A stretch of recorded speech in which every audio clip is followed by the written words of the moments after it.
Olá, meninas, boa tarde, né? Sejam bem-vindas ao nosso estudo de hoje. Boa tarde. Então, a gente vai dar continuidade, né, ao que a gente estava estudando, que é o capítulo 16, a seção 4, que é a ilusão e a realidade do amor, né? No livro, a página é 357, pelo menos no meu livro. E aí eu vou colocar aqui o texto.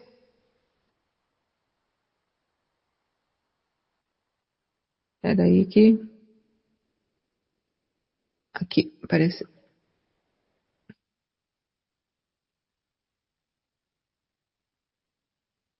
Ó, temos o texto aí. A ilusão e a realidade do amor. Alguém quer ler esse pedaço?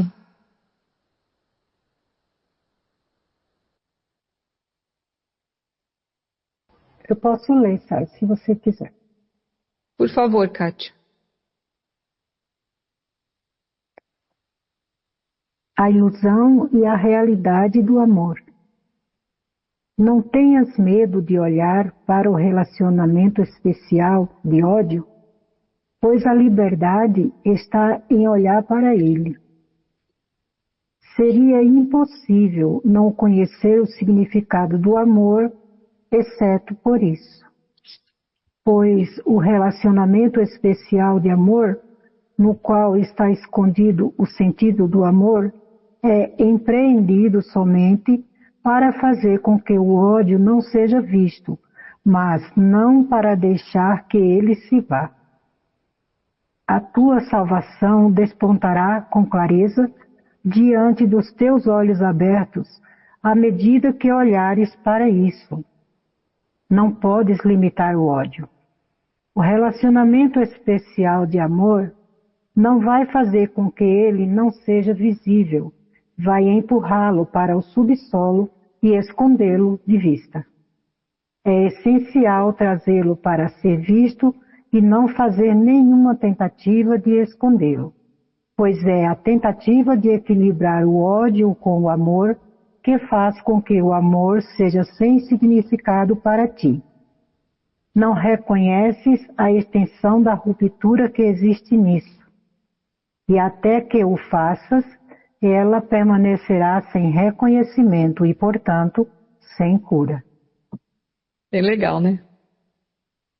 Ó, pegar as primeiras partes. Não tenhas medo de olhar para o relacionamento especial de ódio, pois a liberdade está em olhar para ele. Seria impossível não conhecer o significado do amor, exceto por isso. Pois o relacionamento especial de amor, no qual está escondido o sentido do amor, é empreendido somente para fazer com que o ódio não seja visto.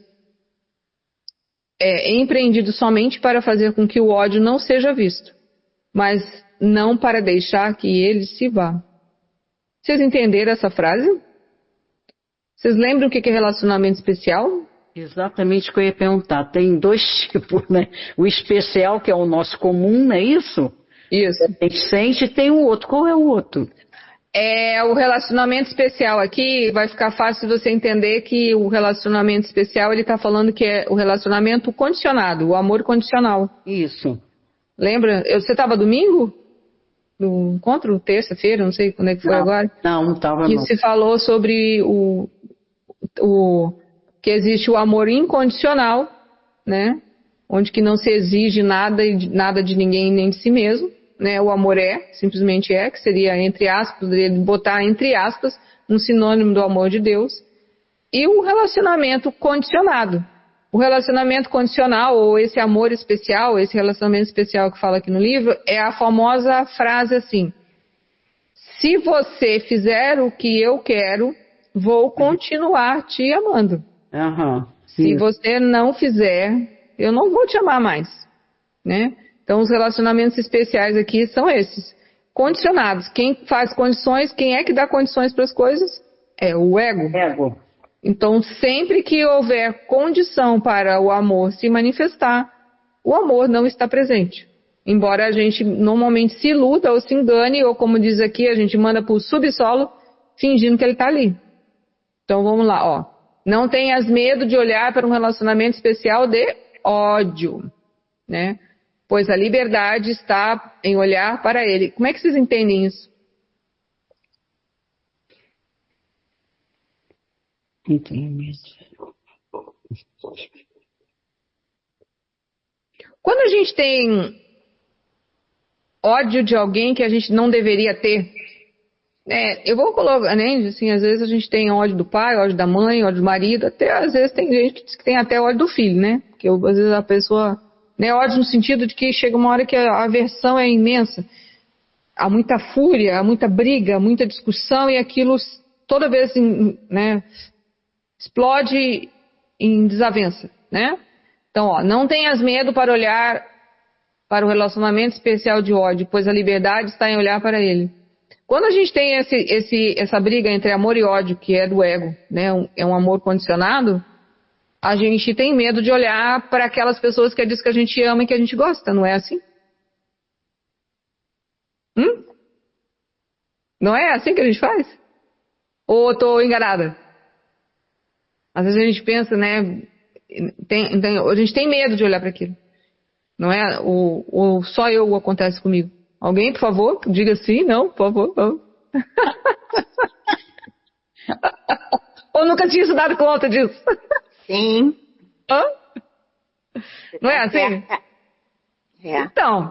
Então o que ele está dizendo para você? Que isso faz parte da vida de todo mundo. Todo mundo, de 0 a 99,9% das pessoas do planeta, elas têm esse relacionamento especial de ódio. Com as coisas, com as pessoas, né? Porque normalmente nós somos tomados pela segunda natureza, ou seja, pelo ego. Nós não somos um ser presente, né? Ou seja, isso é, entre aspas, muito da nossa manifestação, pela nossa domesticação, por tudo que habita aqui dentro.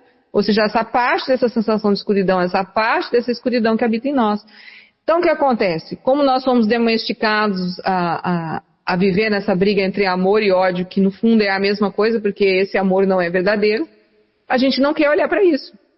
Então, a gente coloca panos quentes. A gente dá desculpas.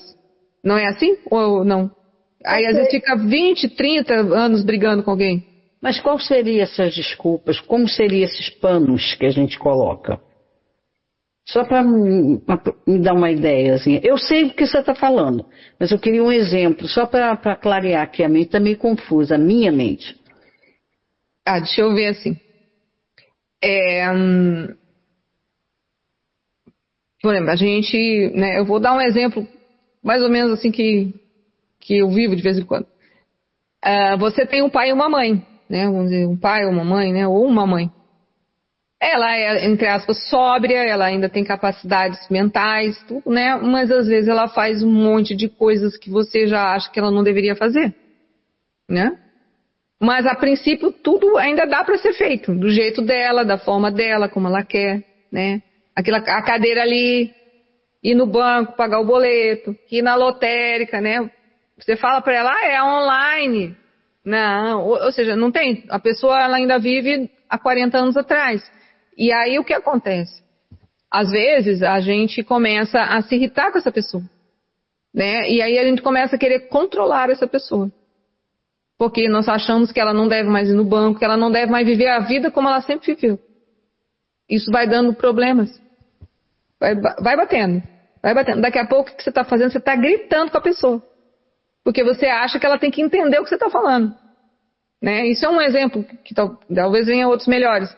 O que acontece? Isso vai criando um problema. Daqui a pouco nós estamos com raiva e com ódio, furiosos, brigando e obrigando o outro a ser como nós queremos. Enquanto que, na verdade, aqui existir um bom senso numa situação dessa. O bom senso é o quê? Até onde eu posso ir? Até onde realmente eu tenho que ir com relação a isso? E aí, quando a gente vai olhando para essa sensação de raiva, de ódio, talvez venha lembranças, né? De que agora eu sou uma criança, mas eu sou um adulto e eu posso mandar na minha criança, que é a minha mãe. A gente vai fazendo umas relações assim bem malucas. Ou seja, a gente vai transferindo muitas coisas ali naquele momento. Ou seja, a gente vai vendo o mesmo ego de controle que um dia nos controlou, querendo atuar em outra pessoa que está vulnerável. Projeções, né? Projeções. Então, o que acontece? Quando a gente vai perdoando tudo isso, todas essas sensações, a mente vai ficando mais clara. A mente ficando mais clara, nós somos capazes de entender o ponto de vista daquela pessoa, da forma como ela quer viver, da forma que ela quer ser, e ao mesmo tempo ponderar o nosso. Não sei se eu consegui me fazer entender. E isso é para tudo. Marido, a gente faz isso. Nós perdemos muitos relacionamentos que poderiam ter dado certo exatamente por conta disso. Porque nós queremos controlar... Vamos já que só tem meninas, né? Comumente, assim, né? Muitas mulheres pensam, elas pensam que casando, ela passa a ser dono do homem, com quem ela casou, né? Aí o que acontece? Antigamente ele tinha toda uma vida. Às vezes ele até saía para jogar um futebol com os amigos, tinha uns negocinhos dele, mas eu era só a namorada ou só a noiva dele. Então ele podia. Agora que ele casou, ele não pode mais. Ele não pode mais fazer aquilo, não pode mais fazer aquilo outro, entendeu? Ele tem que fazer isso, fazer aquilo. Ou seja, aí eu quero mandar nele como se ele fosse meu. Acabou. Vira um relacionamento de ódio. Porque é um amor condicionado. Lógico que pode se conversar e falar assim, ó, não dá pra você agora passar todo sábado e domingo jogando futebol. Porque agora você é homem casado, entende? Mas isso é uma coisa que a gente vai criando e vai criando outros laços. Deu pra entender a ideia? Como é que funciona? Isso é pra comum. A maioria das mulheres, eu não sei se isso é por conta de várias coisas, né, que a mulher cria esse personagem, né? Ela acha que ela tem que ser, entre aspas, mulher e mãe do cara com que ela casou, né? Não ser ela. É um negócio meio doido. A psicologia nossa não é boa de vez em quando. E aí acontece isso. Ou a gente vai criando, em vez de ter relacionamentos reais e amorosos e afetivos, né? Ligados ao amor incondicional, nós vamos criando relacionamentos de ódio. Podemos ter um relacionamento especial de ódio no nosso trabalho. Se a gente começa a achar que tudo tá ruim, tá criticando, cada fofoca que vem no nosso ouvido, no nosso serviço, no nosso colega, a gente dá margem e começa a achar que é verdadeiro, a gente vai começar a odiar o nosso serviço, o nosso chefe, os nossos colegas de trabalho. E isso não é verdadeiro. Vocês estão entendendo por que não é verdadeiro ou não? Sim.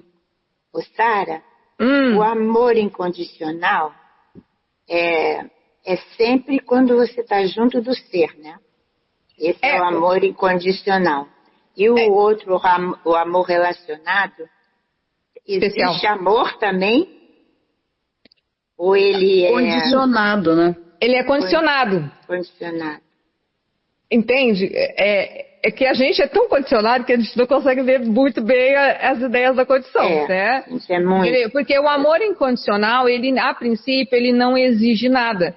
Isso não quer dizer que na vida nossa e na vida em conjunto com os outros, às vezes não existam que ter umas regras, que não existam que ter que ceder, não existam coisas que têm que ser resolvidas, né? Até dizer um sim ou dizer um não para alguém, certo? Até aí, isso seria o normal de relações.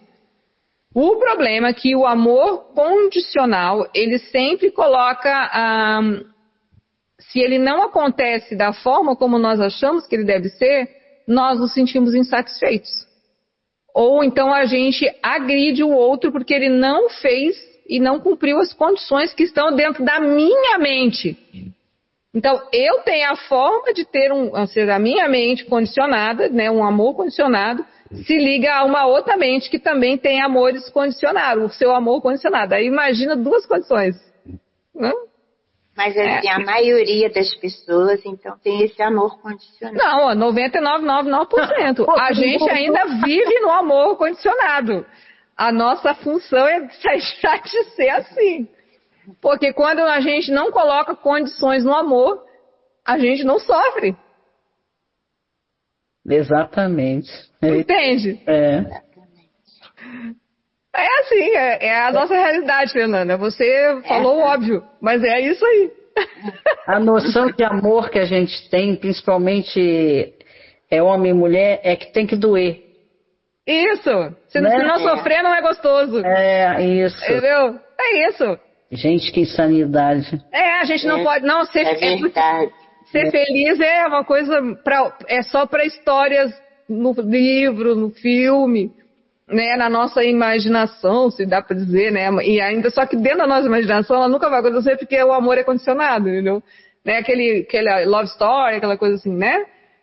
Então é isso. Na verdade, quando não existe condições, ou seja, isso a gente aprende a fazer, tirando essas condições, né? Conforme a gente vai deixando de ter condições amorosas para tudo, os relacionamentos vão se tornando melhores. Por favor, Kátia.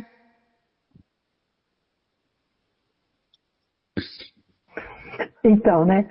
Eu me lembrei da frase assim, que eu via muito isso, né? De amigas, porque elas falavam assim, poxa vida, você é cantora, você não tem problema com seu marido. Eu falo, essa é coisa pessoal, eu não gosto de falar no meu trabalho, sabe? Eu já fazia assim, porque não adiantava, né? Aí ela fala assim, a pessoa dizia assim, olha, eu tenho um amor muito incondicional pelo meu marido. E eu ficava quieta, né? Aí ela falava assim, eu digo assim pra ele, ó, uma prova de que você me ama é quando você vem no baile comigo. E isso, Kátia, é amor incondicional. E eu fazia, eu não ia dar palpite, porque, né, uma cliente lá da casa, né, onde eu cantava, né, a outra amiga falava assim, amiga da amiga, né, falava assim,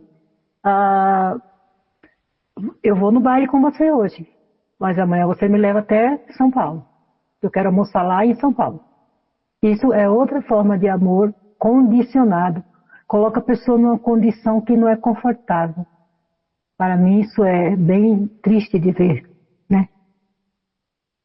Gente, assim, isso é a forma como normalmente se vive. E às vezes os casamentos são feitos condicionados. Condicionados pela forma que a pessoa tem, a forma no sentido da aparência física, pelo dinheiro que ela tem, pela profissão que ela tem, pela família que ela tem, né? Ou porque aquilo que ela não tem também, né? Depende da forma como você tem o ponto de vista, né? Então a gente faz muito tempo que esqueceu o que é, na verdade, amor incondicional entre um homem e uma mulher. A possibilidade de se viverem juntos em harmonia, né? Passarem até por desavenças às vezes, porque não penso que, né? Ninguém aqui é 100%. Mas hoje em dia, ou seja, até pouquinho tempo atrás, né? Sei lá, provavelmente as nossas avós, né? Porque a maioria daqui é um pouquinho mais antiga, casaram por combinação entre famílias, né? E era assim, né? E às vezes nem conhecia direito a pessoa. Às vezes dava certo, né? Mas a maioria não. Ou então aquilo casou, ficou, né? Então, e aí a pessoa cumpria um papel, né? Ali não interessava se ela era feliz ou infeliz, né? Inclusive até dizem que muitas épocas, né? Muitas mulheres depois de um tempo, quando não tinha filho, não tinha marido, às vezes acabava ficando doente, morria, porque ela acabou a função dela no planeta. A função dela era ser mulher e mãe. Ela não tem mais, ela não tem serventia, né? Então, assim, isso são as condições, é a forma equivocada de ver como deve ser a vida, né? É mais ou menos isso. E as condições são essas. A gente, praticamente, até para nós nos amarmos, aí é o mais importante, a gente coloca condições. Quando a gente começar a conversar muito sobre como a gente tem que ser, e como deveria, como vai ser, ou como podia ser, ou o que tem que ser para que algo aqui dentro melhore, condição. Ficar com o olho bem aberto. Porque seria impossível não conhecer o significado do amor, exceto por isso. Pois o relacionamento especial de amor, no qual está escondido o sentido do amor, é empreendido somente para fazer com que o ódio não seja visto, mas não para deixar que ele se vá. Por quê? O que acontece? Se a gente se cobra muito da forma como tem que ser, nós começamos a ficar com raiva da gente mesmo. Menos a gente vê alguma coisa aqui dentro. Ou seja, mais escuridão aparece. Aí ele fala assim, a tua salvação despontará com clareza diante dos teus olhos abertos à medida que o quê? Olhares para isso. Quando a gente começa a olhar para isso, a gente traçou uma linha de divisão entre isso que é o ser e aquilo que quer, que está em nós, mas que não somos nós, que é o ego, essa manifestação equivocada. Aí ele fala assim, ó, tua salvação, barará. Não podes limitar o ódio. Limitar o ódio quando a gente faz condições, né? Assim, o relacionamento especial de amor não vai fazer com que ele seja invisível, não seja visível. Vai apenas empurrá-lo para o subsolo e escondê-lo de vista. Então, às vezes, nós temos muitas coisas para resolver na nossa vida, né? Esses vários ódios em vários lugares, nas nossas relações sociais, nas nossas relações mais íntimas, no nosso trabalho ou conosco mesmo, e a gente não quer olhar. Colocamos por subsolo. Aí ele fala assim, é essencial trazê-lo para ser visto e não fazer nenhuma tentativa de escondê-lo. Ele fala assim, pois é a tentativa de equilibrar o ódio com o amor que faz com que o amor seja para ti sem significado. Porque ficar entre amor condicional e ódio, né? E esse ódio que a gente fica, nunca vai conhecer o amor. Né? Aí ele fala assim, não reconheces a extensão da ruptura que existe nisso. Né? Ou seja, quando a gente rompe com isso e começa a olhar para esse relacionamento especial, muita coisa acontece aqui dentro. Aí ele fala assim, até que o faças, ela não permanecerá sem reconhecimento. E, portanto, o quê? Sem cura. Eu acho que deu para entender a ideia, né? Deu ou não, gente? É importante, porque senão a gente acaba passando por um outro... Deu. A gente já viu esse capítulo, hein? Agora que eu vi aqui, tá repetindo, mas está sendo bom, né? Continuamos. Aí ele fala assim, ó. Os símbolos do ódio contra os símbolos do amor encenam um conflito que não existe. Vocês lembram que a gente olhou isso?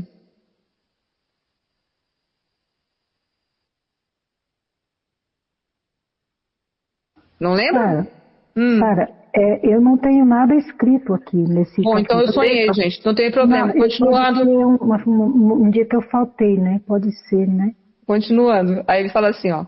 Os símbolos do ódio contra os símbolos do amor encenam um conflito que não existe. Como é que é? Como é que poderia ser? Gente, acho que todo mundo aqui já teve relacionamento com alguém que gostou, né? Quando a gente tem, normalmente o nosso amor ele é condicionado, mas ao mesmo tempo de tantas condições e de tanta negação de ter esse amor condicionado suprido, né? Que a gente pensa que tem que ser suprido, mas é uma ilusão, aquilo se transforma em ódio. Então ele fala assim, os símbolos do ódio contra os símbolos do amor encenam um conflito que não existe. Por quê? Porque aquilo não é real. Aquele ódio que você está sentindo, porque às vezes você falava, nossa, eu amava tanto fulano, eu gostava tanto do fulano, agora eu não consigo nem olhar para a cara dele. Eu odeio ele, né? Às vezes quando a pessoa se separa do marido ou da esposa, é bem assim, né? E não, isso não é verdade. É muita verdade. Então não existe, porque assim, ó, pois símbolos representam outra coisa. E o símbolo do amor não tem significado se o amor o quê? É tudo. A gente não pode comparar amor e ódio dessa forma. O amor é. Entende? No amor especial é igual ao ódio especial. Deu para entender agora? Ou não? Quando você está num amor condicionado ou sentindo um ódio especial ou um ódio condicionado, você não está vivendo amor. No caso, você já viveu o amor e conforme... Normalmente assim, a gente é meio que apaixoninha. Assim, às vezes até gosta da pessoa, a gente tem coisas na pessoa que a gente gostaria de ficar casado com ela. Agora, vamos dizer assim, a gente tem uma boa bagagem, entre um certo amor pela pessoa. Agora, numa relação, quando duas pessoas se casam, elas têm que cultivar o amor. Se o amor não é cultivado, elas normalmente se transformam num amor mais condicionado e acaba podendo virar um ódio especial. Porque vai ter briga, muita discussão, muita divergência, e isso tudo é ilusão, e não é amor. Então ele está dizendo, pois os símbolos representam outra coisa, e o símbolo do amor não tem significado que se o amor é tudo. No amor não existe condições, amor é. Então, amor é, Deus é amor. Aí ele fala assim, passarás por esse último desfazer sem nenhum dano, e emergirás daí finalmente como tu mesmo. Não é assim? Quando a gente vai deixando de lado todo esse processo nosso de escuridão e de separação, vai surgindo em nós devagar o entendimento de que a grande maioria dos nossos relacionamentos e a forma como nós nos relacionamos é ilusória. E aí a gente vai desfazendo essas ilusões e aí passamos a ver normalmente quem somos. Daí ele fala assim, esse é o último passo para se estar pronto para Deus. Porque quem é Deus? Deus é amor. Não é assim? Aí eu falo assim, não desista da tua vontade agora. Estás perto demais e vais cruzar a ponte em perfeita segurança. Traduzido em quietude, da paz para a guerra, da guerra para a paz. Porque é como que a gente vive dentro de nós, gente? A gente não vive em guerra constante? Sim, a gente vive. Com a nossa mente, aí a gente olha na televisão, olha em todas as coisas, a gente não está vendo a guerra constante das pessoas do mundo? A guerra discute coisas que você fala, gente, as pessoas estão discutindo até se o cachorro isso, se o cachorro aquilo, ou seja, às vezes umas coisas até que meio, falo, nossa, já chegamos nesse nível, né? Então, não é assim, vivemos em guerra interna e, consequentemente, é a demonstração coletiva da guerra externa. Daí ele fala assim, pois a ilusão do amor nunca irá satisfazer-te, mas a sua realidade que te espera do outro lado te dará tudo. Deu para entender esse pedacinho, né? Aí vamos aqui continuar.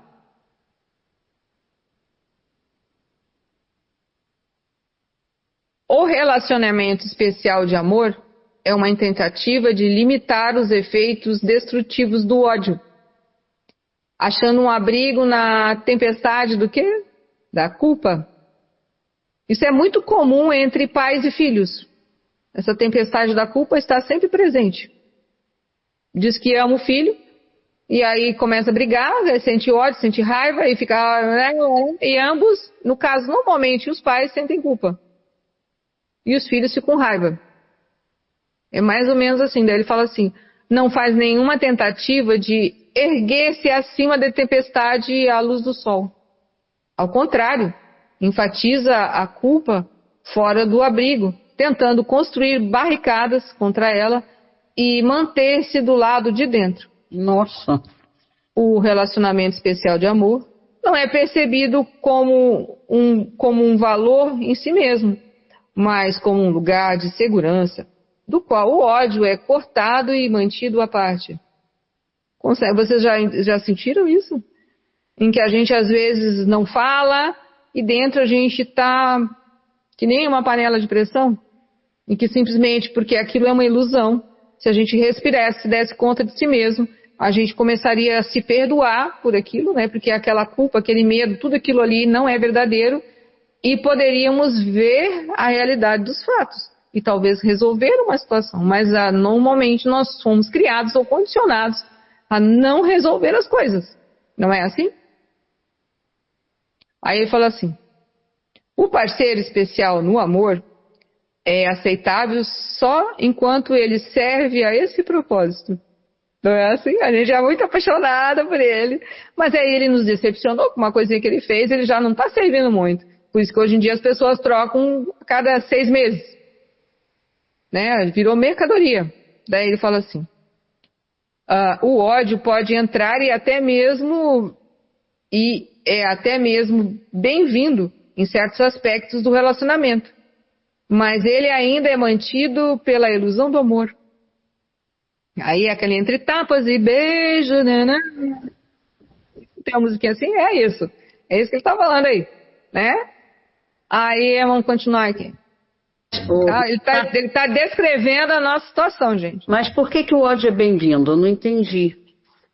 Porque a gente pensa que está amando, que ama a pessoa, entende? Então, porque a gente ama a pessoa, a gente pode gritar com ela, xingar com ela, ou dizer que ela não pode, ou que ela pode, ou que ela não deve. E aí, muitas vezes, alguns não vão fazer aquilo que a gente quer, ou não tem condições, nem consegue fazer o que a gente quer, né? Aí a gente começa a ficar irritado com ele, começa a ficar com raiva dele. Por isso que o ódio é bem-vindo. Por isso que é um vai e vem, entende? É briga constante. Ou seja, cada um quer dizer que está certo na relação. Lembra que a gente falou? Como é que começa a briga? Como é que começa a briga? Eu digo que você não vai poder jogar bola. Daí ele vai falar para você assim, eu vou porque eu sou podendo, porque eu sempre fiz. E você vai falar para ele, não, você não vai porque eu não quero, porque você tem que fazer outra coisa pra mim. Botar assim, né? Aquela coisa parecida dando as crianças com a mão assim, fazendo assim, né? A gente não se dá conta disso. Aí a gente começa, né? Aí isso todo dia, para tudo, porque depois a gente começa com tudo. O jeito que a pessoa senta, até o jeito que a pessoa respira começa a incomodar. Então o ódio vai entrando. E ali era o amor, que não existia em parte, porque não foi cultivado. Porque um não se colocou no lugar do outro, um não olhou para o ser do outro. Um relacionamento real de amor ou de tentativa de buscar esse amor incondicional, um olha para o ser do outro, né? As necessidades do outro no sentido de que às vezes a gente vê que a pessoa está cansada, de que às vezes a pessoa é isso ou vice-versa. Há uma troca, há uma conversa, há uma cedência, né? Normalmente não existe isso nas relações. É isso, Márcia, entendeu? Entendi. Eu não sei se... É complicado isso aí. Por que é complicado? Eu entendo quando você fala que a gente projeta muito no outro aquilo que a gente queria que ele fosse. Isso eu entendo. Mas tem determinadas coisas que é difícil de a gente aceitar. Tem. Tipo, vou dar um exemplo. Tipo, você casa com uma pessoa, você acha que a pessoa é... Você acha, olha só, a percepção já está errada, né? Vai ser, né? A gente pensa, vai ser. Mas depois você descobre que aquela pessoa é totalmente irresponsável. E aí, como lidar com isso? Bom, não é que eu queira que seja responsável. É que aquela pessoa, para estar ali num relacionamento, num casamento, a pessoa tem que ter um mínimo de responsabilidade. Ou eu estou errada? Não, eu concordo com você. É que, na verdade, você não viu antes. Estava cega por outras coisas. Com certeza. Né? Mas aí, Márcia, depende. Primeiro, a gente tem que entender o que a gente entende de irresponsável. Porque, às vezes, nós entendemos que a pessoa achamos que ela é irresponsável, mas é o jeito dela. Ela não é irresponsável. Né? Depende do que nós, na nossa lista de ser responsável, porque a gente tem uma lista... se ela não está cumprindo alguma daquelas, então a gente pode deduzir que ela seja irresponsável. Lógico que tem umas pessoas que nasceram, às vezes, bichadas com relação à palavra responsabilidade. Aí cabe a nós, né, decidir se vai querer ficar ou não. Mas muitas das coisas que nós achamos que é irresponsabilidade, né, o que deveria, é o nosso ponto de vista não sendo igual ao dela.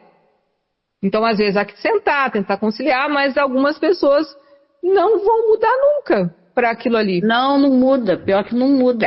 Então, aí, por exemplo, assim, né, vamos dizer assim, tem algumas pessoas que elas não conseguem, às vezes até tem dinheiro, elas não conseguem se organizar financeiramente, elas não conseguem lembrar de pagar água, pagar luz, né? Vamos dizer assim, né?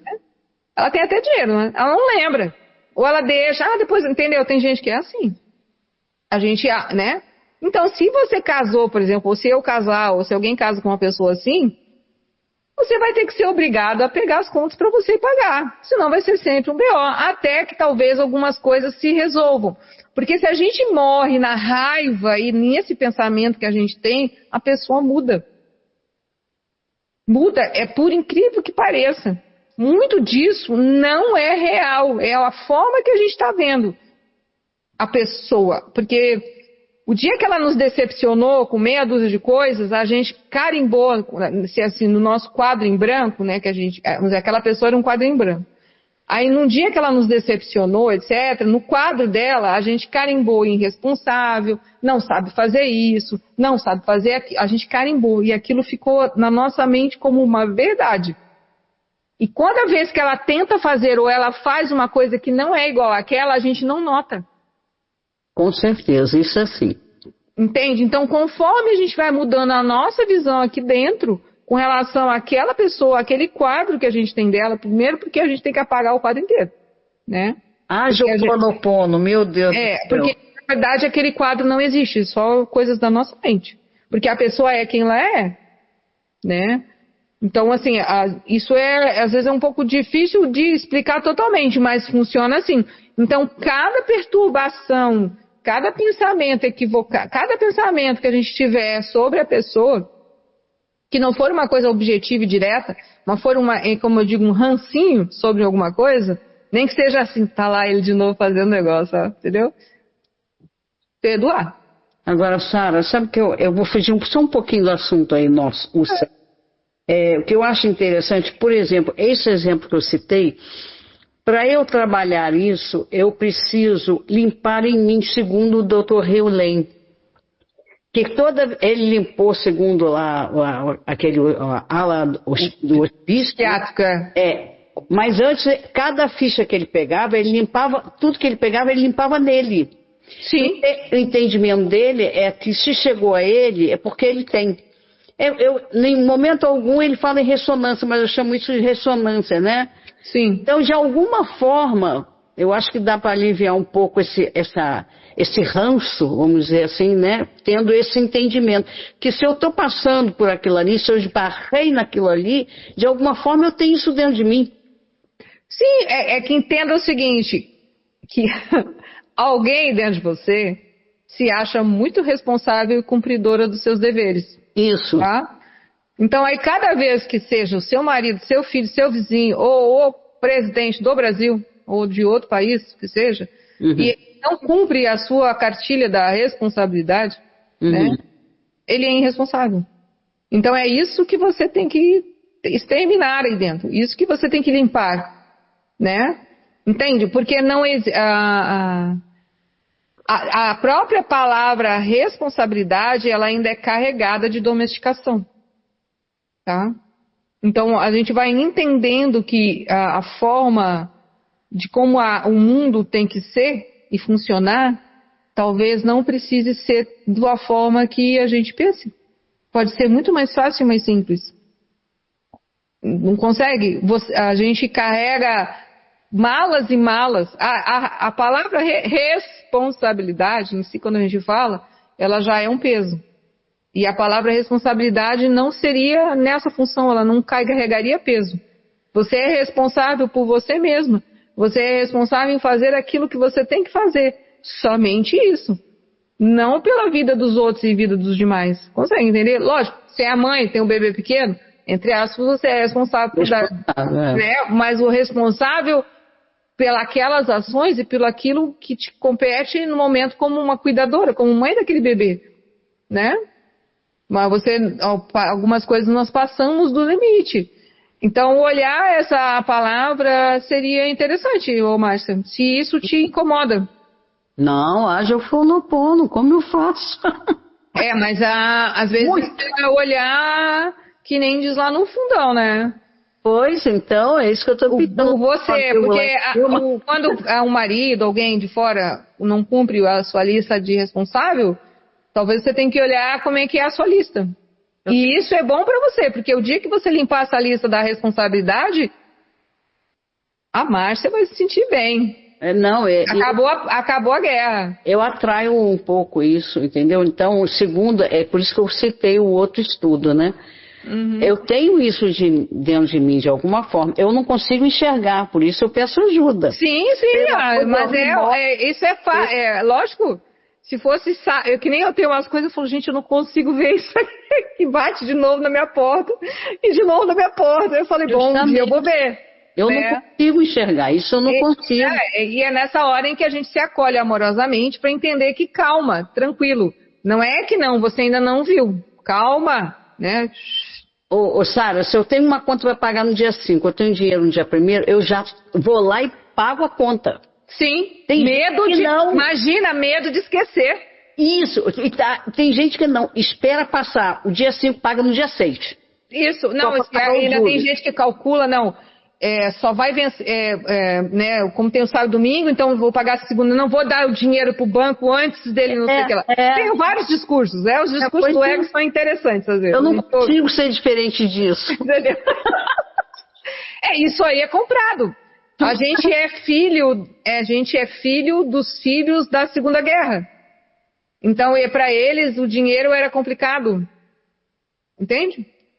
Porque a maioria dos nossos pais, alguns já ainda pegaram a Segunda Guerra, né? Dependendo da nossa... Né? Mas a maioria é de 39, 40 e poucos. Ou seja, a Segunda Guerra terminou em 45. O mundo estava um caos. Então, o medo de passar fome, de aquilo, daquilo outro, era grande. Se juntava e se agrupava. Então, não podia, né? As pessoas ficavam com medo. Então nós guardava comida, não jogava comida fora, né? Não estou falando que não é para fazer, o que eu estou falando é que a gente vai pegando parte dessa mentalidade, né? E aí dos nossos pais, e aí hoje em dia nós estamos um pouco melhores que eles, em alguns aspectos, mas ainda temos coisas para resolver. Essas coisas são bem deles. Medo. Né? E até o medo do que as pessoas que eram irresponsáveis não eram bem aceitas socialmente, né? Porque tinha toda uma moral dos bons costumes, dos bons não sei o que lá, né? Naquela época não tinha nem cartão de crédito, né? Era o banco, todo mundo sabia da vida de todo mundo. Então você tinha que pagar as contas, porque senão o dono do armazém dizia que você não tinha pago. Não, e tinha um nome, né? Eu tenho um nome, Zé lá. Eu tenho um nome, não sei o que, entendeu? A gente, né? Então isso tudo veio vindo. Então agora a gente tira aquilo que é bom, tira aquilo que é ruim e fica com aquilo que a gente acha que é bom para nós, porque a palavra ser responsável é quando algo em nós, a forma da gente atua dentro da nossa responsabilidade, ela tem que ser em conjunto com a impecabilidade. Ela não pode nos trazer transtorno e sofrimento. Consegue entender? Não consigo. E eu penso sempre do outro lado, porque se eu estou pagando alguma coisa eu tive em troca. Então eu tenho que pagar. Concorda? Pode. Até aí, sim, é uma questão de que a gente vive num mundo materialista, que dinheiro e mercadoria e dinheiro vive a troca. Olha, serviço, etc. Eu morei certa vez num condomínio que as pessoas falam, olha, esse mês é carnaval, não vou pagar o condomínio. Depois a gente se vira, paga aos pouquinhos. Gente, se tem um valor para ser pago, tem empregados a serem pagos, tem serviço para ser pago, tem luz para ser pago. Eu não consigo. Isso eu chamo de irresponsabilidade. Você está entendendo? Sim. Porque se você se beneficia do porteiro que está na portaria, da luz, do elevador, como você acha que você tem que pular carnaval e não pagar esse serviço? Está entendendo? Aí eu chamo irresponsabilidade. Eu não concordo com isso. A completa falta de compaixão, de amor, de tudo. Isso aí é o ego, Márcia. Isso é o mundo. Isso é o mundo. Você tem que entender que isso é o mundo. As pessoas não tá para... É que quando a pessoa fala isso, é que o maior problema nosso é esse. Tem que lembrar que não existe ninguém lá fora. A gente se transporta para o corpo do próximo. Entende? Uhum. Como se a gente fosse o próximo. E aí a gente fica, é quase como se a gente se duplicasse, fosse para dentro do outro, e fica furioso com ele, porque ele não vai pagar a conta do carnaval. E você não tem nada a ver com isso. Eu só não entendo e chamo isso. Não, a gente nunca vai entender.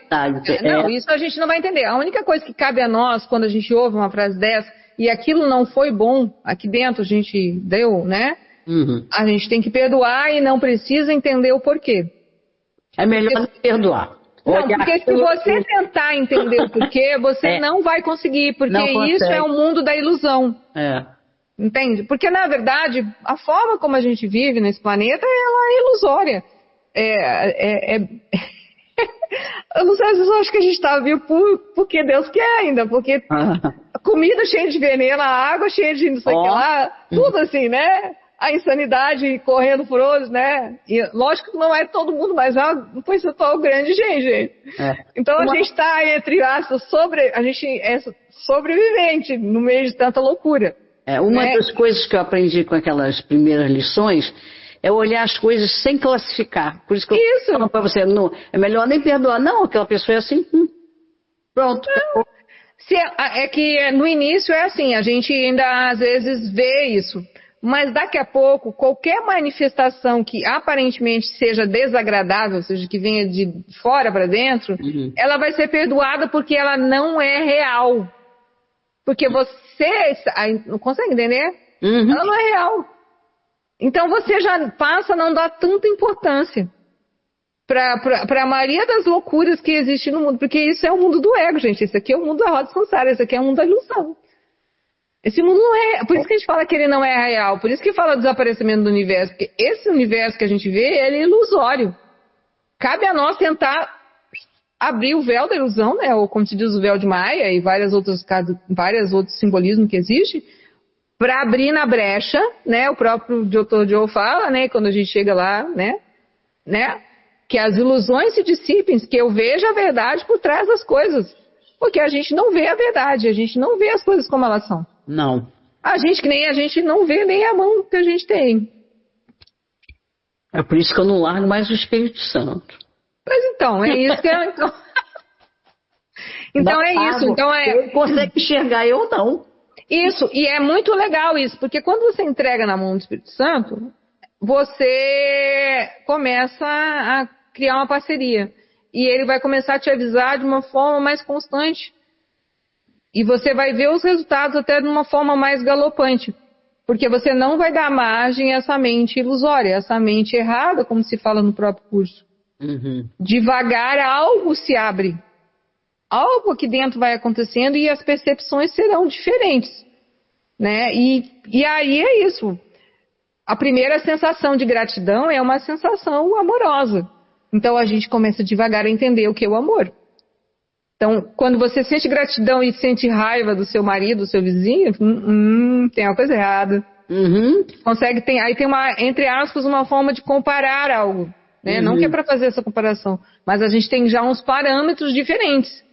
Que nós sentimos gratidão, compaixão, começamos a ver a beleza, nos sentimos a mais em paz, e aí a gente percebe que tem um mundo melhor. Né? A gente pode olhar para o mundo de uma forma melhor, a gente pode se sentir muito melhor, e também podemos olhar para o próximo dessa forma. E ele vai ser perfeito. É assim que vai ser. Aquilo, acho que talvez seja o final, né? Pai, perdoai-os, porque eles não sabem o que fazem. Essa frase, assim, eu demorei um tempão para entender, mas ultimamente eu estou entendendo bastante. Tanto aqui dentro, né? Quando começa um povo querer conversar demais, né? Ou quanto lá fora, quando eu vejo os absurdos. Porque esses absurdos, eles são ilusórios, eles são do ego. O ego não existe, o ego é uma ilusão. Mas ele é bastante real, porque às vezes a gente sente os impactos no corpo, a gente sente muita coisa, né? Tanto que se a gente vai melhorando o aspecto do ego, né? A gente vai buscando essa ideia da impecabilidade, tem dias em que a gente está bem. Não tem aquela dor de cabeça, aquele dor de estômago, está relaxado, né? E é o mesmo corpo. Por favor, Fernanda.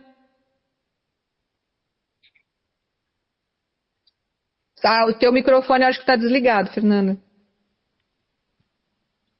É assim, né? Você está falando desses assuntos. Uma vizinha também, que aqui tem um grupo dos vizinhos, tá? Aquela coisa toda, tem muita gente boa, ela também mas ela cismou, ela veio me perguntar se eu fazia plástica com quem e quais os produtos que eu usava, porque ela não acreditava eu ter essa pele com a minha idade, né? E aí eu falei para ela que nunca fiz, que não, e é verdade, eu nem tenho dinheiro para fazer isso.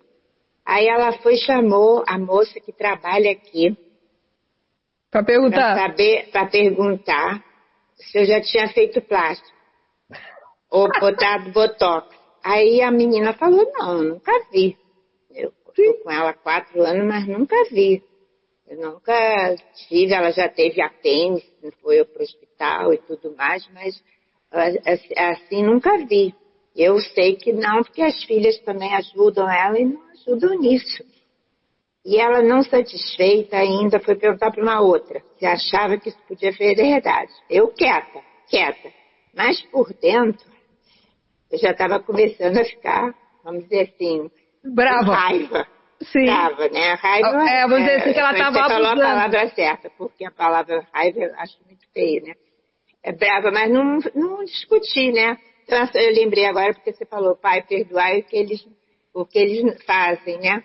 Aí eu falei, eu acho melhor ter compaixão dela e pedir perdão pelo que ela faz, né?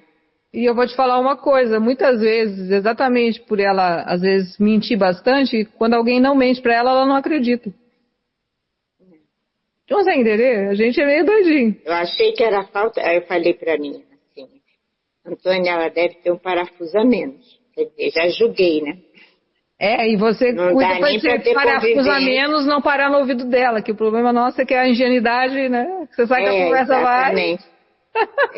O telefone sem fio é comprido de uma coisa se torna grande depois, né? Por isso que às vezes ficar em silêncio e só mandando perdão, né? Ou seja, o Ho'oponopono, conforme cada um, é melhor, é mais garantido.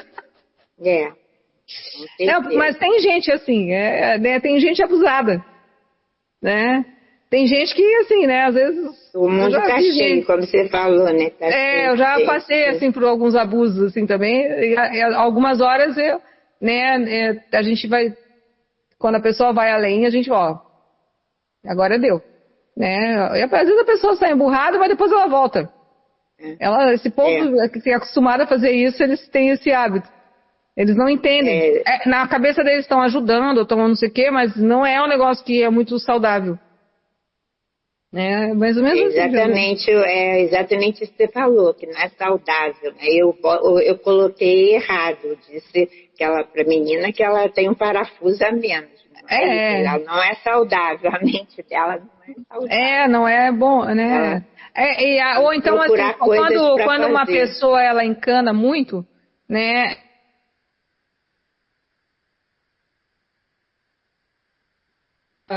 Esquecer que ela e às vezes vamos dizer assim que para ela é como se ela falasse assim, nossa, mas ela tá melhor do que eu e nunca fez nada.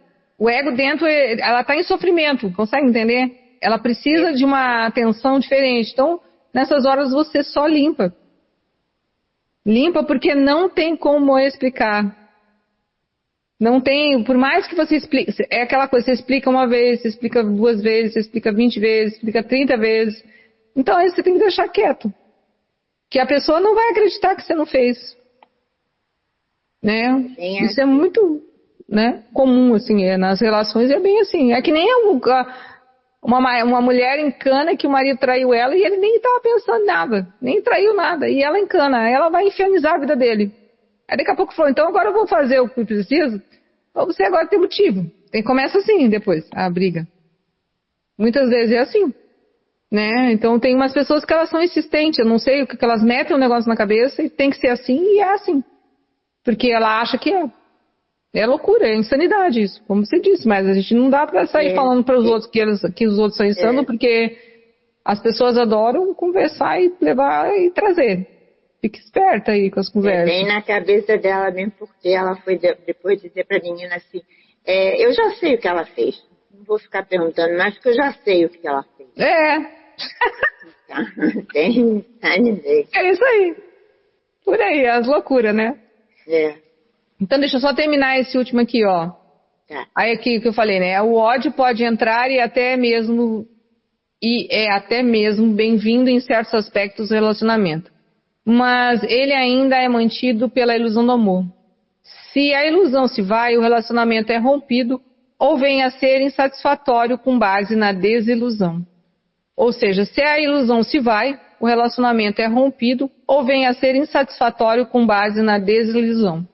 A desilusão é isso aí, que a Márcia deu. Eu me casei achando que a pessoa, por exemplo, uma pessoa qualquer que eu casei, ia ser a pessoa mais responsável do mundo e ela é a irresponsabilidade. Então isso é uma desilusão. Me desiludi. Isso é muito comum. por causa do amor condicionado. E a mesma coisa quando a ilusão se vai, às vezes alguns relacionamentos podem ser rompidos, porque não há mais nada ali. Eu casei com uma ilusão na minha mente. Normalmente os dois podem ter casado com uma ilusão, achando que um ia fazer isso. Hoje em dia é muito, muito comum. As pessoas casam e se separam de forma rápida, né? Por conta de que a maioria dos casamentos hoje em dia, eles são contratuais. Às vezes não são contratuais no escrito, mas são contratuais na forma, né? De que vai ser, de como vai ser. Aquilo que a gente até deu exemplo. A gente acha que o casamento vai ser uma propaganda de margarina, né? Meu marido isso, minha esposa isso, meus filhos isso, meu cachorro isso, minha casa, meu carro, minha profissão, né? Criando todo um contexto de como diz que o mundo, com as pessoas devem viver, e nada disso acontece, né? Aí isso se chama desilusão. Enquanto, na verdade, quando se casa, não se deve ter condições. Não quer dizer que não possa se comprar uma casa, não quer dizer que não possa se ter filhos, não quer dizer que não possa se ter cachorros, mas o problema para que a minha vida seja perfeita, ela tem que ter tudo isso e tem que ser assim. Filhos assim, marido assim, raça de cachorro assim, casa assim, sobradas, andar na beira da praia, na beira da montanha, né, um carro X, esportivo ou mais clássico. Não é assim que as pessoas pensam?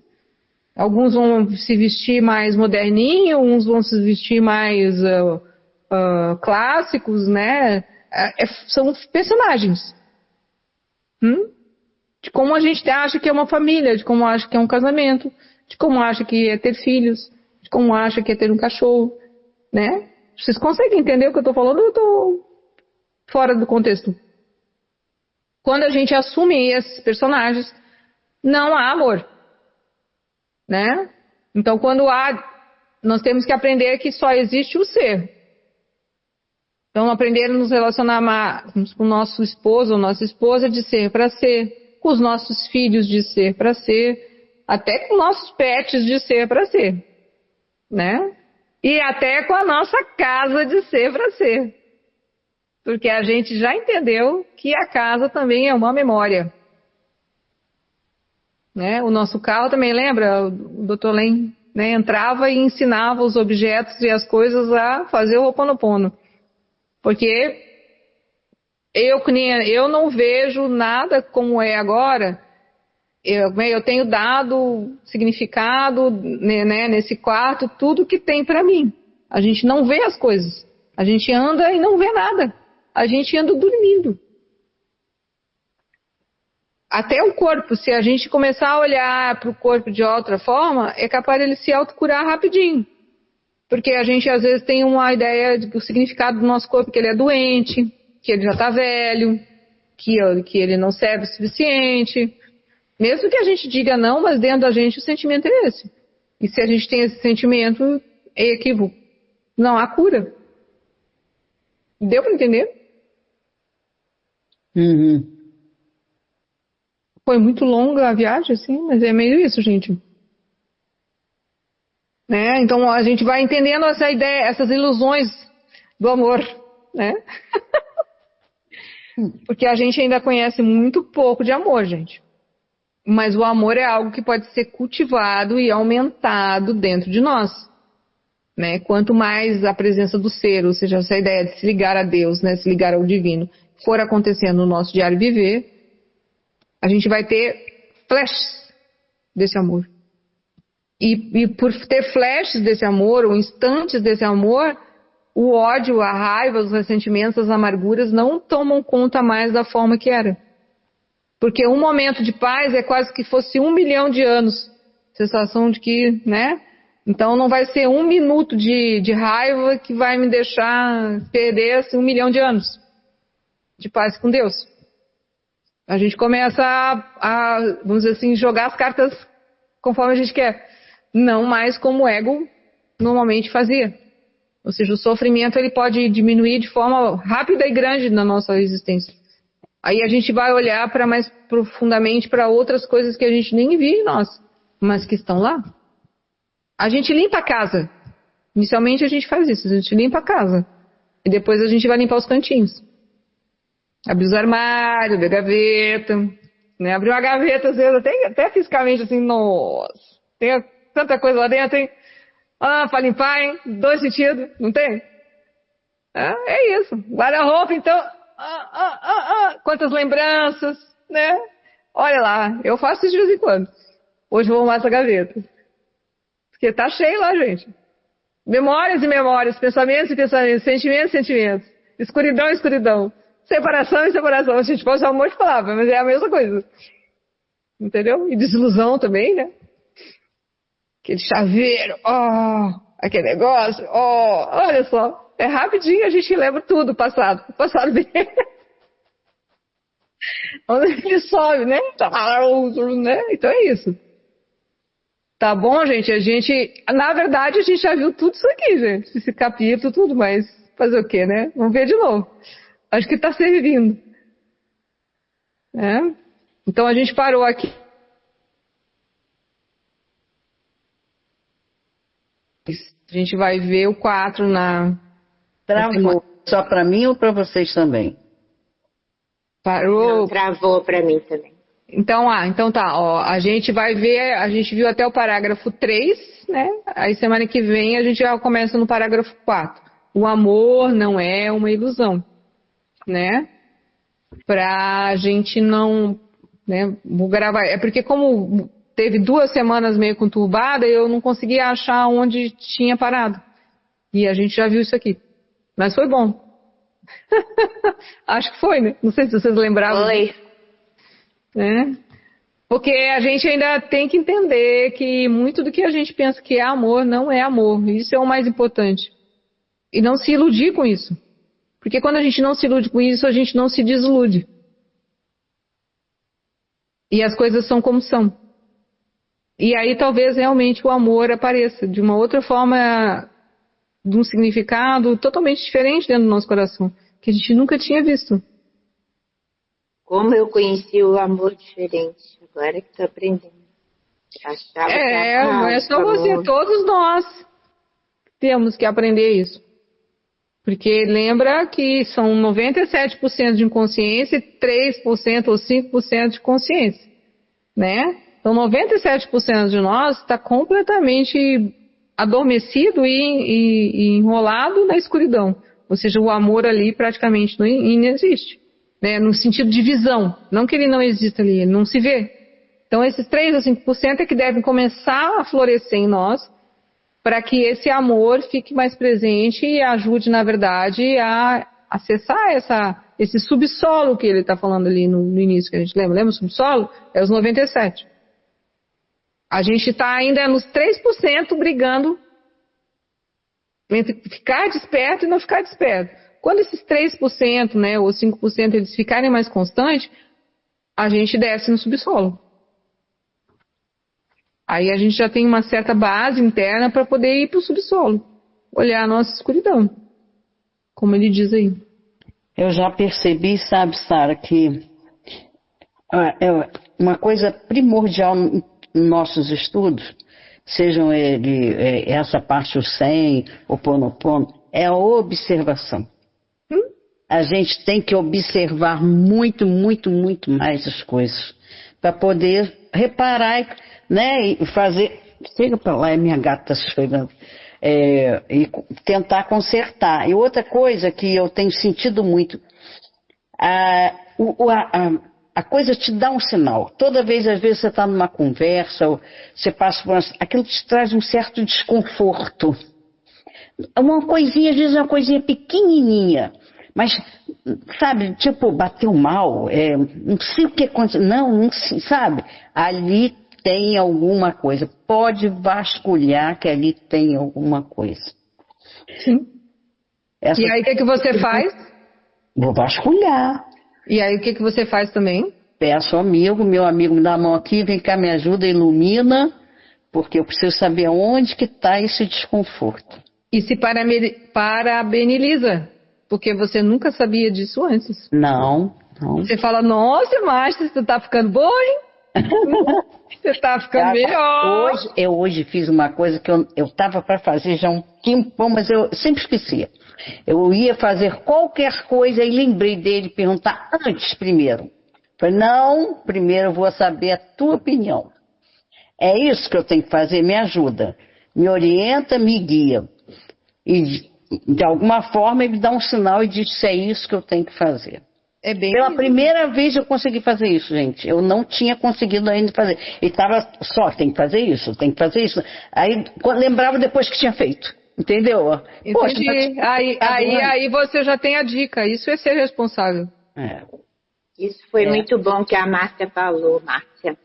Ajudou. Eu tenho uma situação assim rápida, porque ainda está me afligindo um pouco. Foi porque a moça, a vizinha que teve da história da Márcia, acho que não estava, que está chorando muito o dia inteiro, me pedindo ajuda, por causa que o gatinho morreu. Eu estou entendendo, eu não tenho animal, mas sei quando a pessoa tem, como sofre e tudo. Mas ela queria que eu fosse com ela, o tempo está chuvoso. E ela tinha uma outra companhia para ir. Mas ela queria que eu fosse com ela, sabendo que eu tinha reunião ali no MAP, que é o Movimento do Amor ao Próximo, para ela botar já o nome do gatinho. Queria que eu explicasse, podia botar o nome do gato, aquela coisa toda. E aí eu fiquei assim, eu não vou deixar o curso para ir com ela, mas fiquei com um sentimento de culpa porque eu não ia com ela. Ego. E aí eu falei, não vou deixar, estão todos, a Sara deixa o tempo dela para nos ensinar, para estar ali. Só quando uma coisa, né, um médico, uma coisa sempre, minha filha pede correndo para pegar minha neta na escola, alguma coisa assim, mais coisa. Mas ela tinha companhia. Aí agora eu fiquei com esse sentimento que ela vai ficar zangada comigo e tudo mais. Triste comigo, porque eu não fui com ela. Ela queria que eu fosse, porque eu conhecia pessoas ali e tudo, né? Mas desde ontem que eu estou ajudando ela, desde ontem meia-noite que eu estou ajudando ela em palavras, em carinho. Mas eu não fui. Não, mas eu penso que é isso mesmo. Não é você, ela estava assessorada, ela tinha, né? Não tem que se sentir culpada. Agora, qualquer coisa, você fala, oi, tudo bom, ó.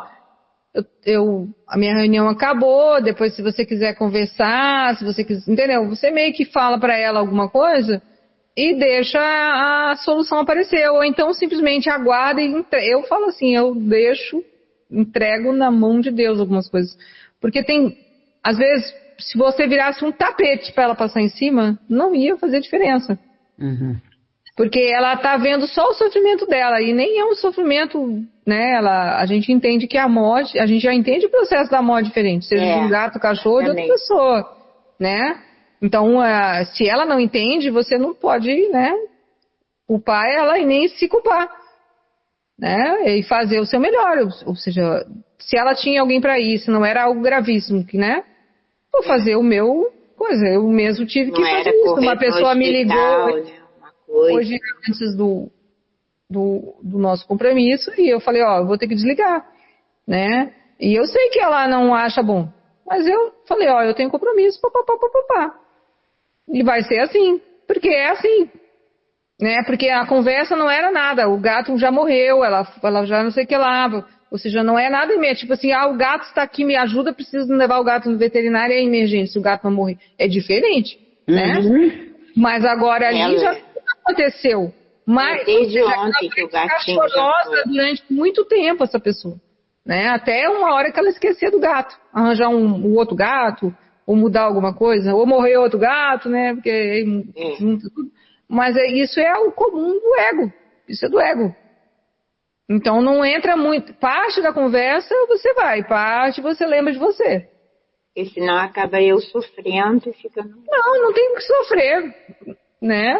Não, é uma consequência, tem a ver mais com a vida dela que da sua. Você está ali para ouvir, dar atenção, né? Mas resolver algumas coisas, você não vai, o gato não vai voltar à vida porque a Fernanda não veio ao estudo, por exemplo, né? Para entender a ideia, né? Algumas pessoas elas levam ao extremo as importâncias que a vida dela tem, as coisas que ela tem, né? No princípio foi um gato que era eu já tinha falado que eu tinha o curso, a reunião e tudo nela.